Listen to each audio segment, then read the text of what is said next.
Assalamualaikum warahmatullahi wabarakatuh. Saya Rahma Zahanu dari Prodi Pendidikan Bahasa Inggris.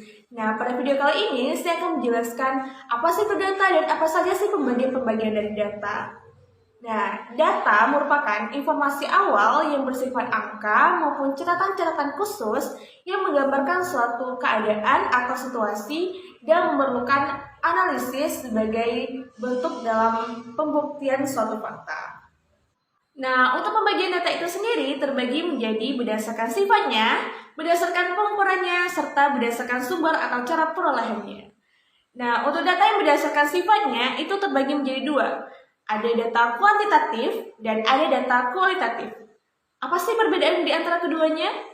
Nah, data kuantitatif adalah data yang dipaparkan dalam bentuk angka-angka. Contohnya, nilai ujian mahasiswa itu dipaparkan dalam bentuk angka, dan itu disebut dengan data kuantitatif. Sedangkan data kualitatif ialah data yang disajikan dalam bentuk kata-kata yang penuh makna. Contohnya, data kesulitan mahasiswa dalam mempelajari statistika atau data customer terhadap suatu produk. Nah, itu merupakan data kualitatif. Kemudian, untuk pembagian data berdasarkan pengukurannya terdiri dari data nominal, ordinal, interval, serta rasio. Nah, untuk data nominal itu sendiri yaitu ciri data yang hanya membedakan. Contoh, pria sama dengan 1 dan wanita sama dengan 2. Untuk angka 1 dan 2 pada pria dan wanita hanya sebagai membedakan. Tidak berarti 2 lebih tinggi atau 1 lebih rendah. Perbedaan angka di sini tidak bermakna kuantitatif, tetapi hanya sebagai kategorisasi terhadap sesuatu yang terpisah atau tidak sama. Nah, untuk data selanjutnya ada data ordinal. Apa sih itu data ordinal? Nah, data ordinal itu sendiri adalah ciri data yang membedakan serta menunjukkan peringkat. Namun, apa sih perbedaan antara nominal tadi sama ordinal? Nah, nominal tadi yaitu data yang hanya untuk membedakan, sedangkan data ordinal selain membedakan juga bisa menunjukkan peringkat. Contoh, ada kata sangat setuju, kita beri angka 3, dan setuju sama dengan 2, tidak setuju sama dengan 1. Nah, antara 1, 2, dan 3 itu menunjukkan peringkat, dan jarak antara 1 ke 2 atau 2 ke 3 itu tidak mesti sama, bisa sama atau bisa tidak sama. Contoh lainnya ada kata sering sama dengan 5, kadang-kadang sama dengan 2, dan tidak pernah sama dengan 0. Nah, antara sering, kadang-kadang, dan tidak pernah selain menunjukkan perbedaan, juga menunjukkan peringkat.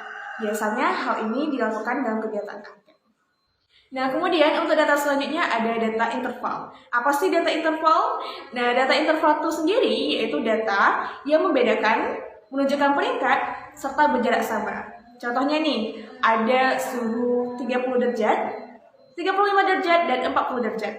Yang membedakan di sini jelas antara 30, 35, dan 40 sangat berbeda. Dan yang menunjukkan peringkat jelas 40 derajat lebih tinggi suhunya dibandingkan 35 derajat. Begitu juga dengan 35 derajat lebih tinggi suhunya dibandingkan 30 derajat. Dan berjarak sama, yaitu antara lompatan 30 derajat ke 35 derajat, itu sama jaraknya antara lompatan 35 derajat ke 40 derajat. Dan ini tidak mesti memiliki nilai notulen. Nah, untuk selanjutnya ada data rasio. Apa sih itu data rasio? Data rasio adalah jenis data yang membedakan, menunjukkan peringkat, berjarak sama, serta memiliki notulen atau nol mutlak. Contohnya nih, ada panjang 0 cm, 1 cm, 2 cm, dan seterusnya. Nah, angka 0 di sini berarti objek yang diukur benar-benar tidak memiliki karakteristik yang dimaksud. Contohnya seperti titik 0 pada garis mistar yang tidak memiliki panjang.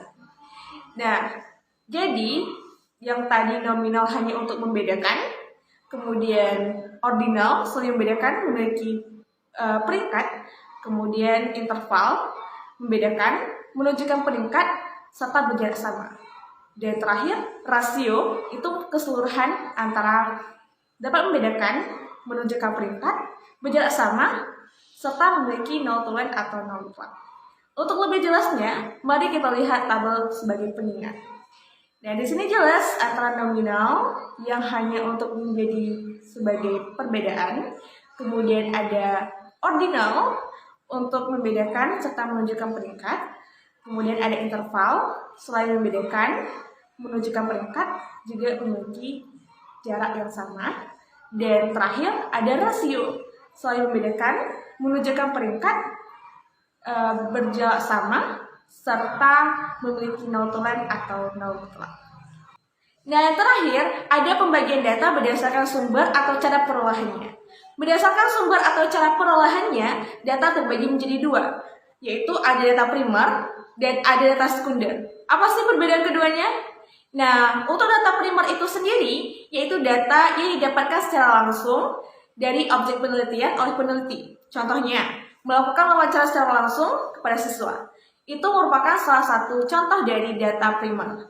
Kemudian, untuk data sekunder itu sendiri, yaitu data yang tidak didapatkan secara langsung dari objek penelitian. Peneliti mendapatkan data yang sudah jadi, yang dikumpulkan oleh pihak lain. Contohnya, pada penelitian yang menggunakan hasil ujian nasional dari pihak pemerintah. Itu merupakan salah satu contoh dari data sekunder.